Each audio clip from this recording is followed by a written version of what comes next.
Hey tout le monde, voici un nouvel épisode de Test Inside. Alors vous allez me dire, oui mais Test Inside, c'est pas une émission qui parle de base de Tesla. Non, en fait Test Inside c'est l'abréviation de Testmania, donc Test Inside. Bref, aujourd'hui on parle de Crew Dragon. Bon, qu'est-ce que c'est Crew Dragon? Alors Crew Dragon est une capsule habitée permettant d'envoyer des individus sur différents objectifs. La Crew Dragon est constituée de deux parties. Une première partie inférieure qui peut accueillir du cargo. Elle est aussi composée de panneaux photovoltaïques permettant d'alimenter la capsule. Elle est ensuite, en termes de technique, constituée de deux super Draco qui servent eux à faire de l'éjection. Imaginons que la Falcon 9 a une anomalie et peut exploser ou bien se dirige vers une orientation assez bizarre. Et bien là, il faut justement évacuer les astronautes en éjectant la capsule.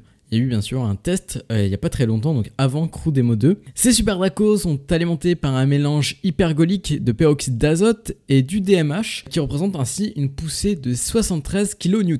La capsule est aussi constituée de 16 Dracos, répertorient une poussée unitaire de 400 N et ces Dracos permettent donc d'effectuer des manœuvres et des corrections orbitales. Par exemple, quand on amarre la Crew Dragon à l'ISS, on utilise des Dracos pour ensuite modifier et effectuer des manœuvres. À l'intérieur, on retrouve des écrans permettant de contrôler, d'afficher plusieurs résultats, bref, toutes les informations de la capsule, et on peut même diriger manuellement cette capsule même si elle est 100% autonome. Ainsi, elle peut accueillir 7 personnes maximum pour l'instant. Il existe plusieurs configurations, on rajoute quelques petits sièges, et aussi, petite particularité importante, elle dispose de toilettes. Ouais, c'est derrière ce petit truc.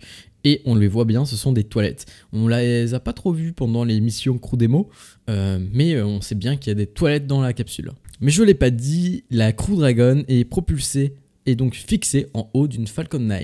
Alors en tout cas, on répertorie deux objectifs de Crew Dragon. Le premier, ce sont les missions Crew. L'objectif, c'est d'envoyer des capsules habitées vers des bases orbitales comme l'ISS ou bien dans le futur une base orbitale lunaire. Sa concurrente, c'est Starliner de Boeing qui a beaucoup de retard et qui n'est pas très fiable. En tout cas, grâce à Crew Dragon, on envoie à moindre coût des astronautes dans l'espace. Et surtout avec un confort maximal. Dans la mission Crew Demo 2, les astronautes Bob et Doug sont revenus dimanche soir à bord de la capsule Endeavour. Ils se sont ainsi désamarrés de l'ISS pour ensuite atterrir en plein golfe du Mexique pour être ensuite récupérés par Ghost Searcher qui les a remontés à la surface pour ensuite sortir.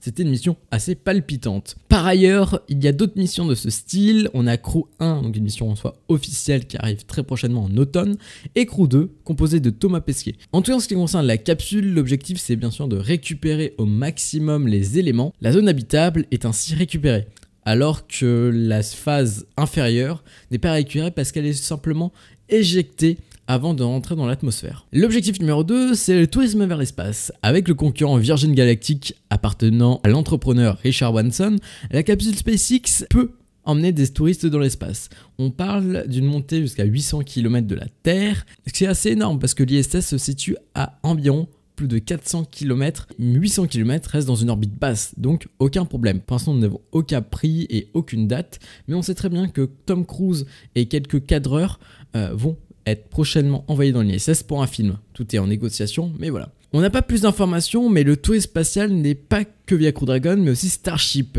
En ce qui concerne la suite de Test Inside, on parlera la semaine prochaine de Starship et de Mars. L'objectif principal de SpaceX, qui est quand même Mars. Merci de nous avoir suivis, je vous invite à nous suivre sur les réseaux sociaux, à vous abonner, à lâcher un like. Nous, on se dit à très vite.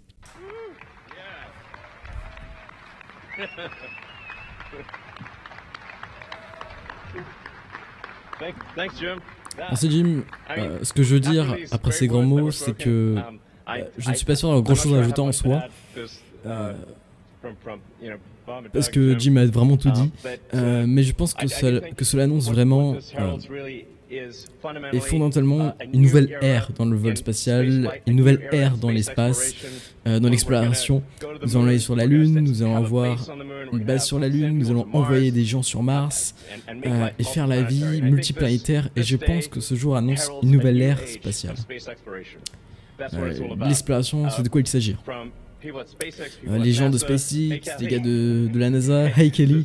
Enfin bon, ce que je veux dire c'est, ça fait 18 ans qu'on travaille dessus et enfin on arrive à atteindre notre but, à faire revenir des personnes venant de l'espace. Enfin, je veux dire, je suis vraiment bouleversé et je vais voir Bombdeck être là. Ah, merci Dieu.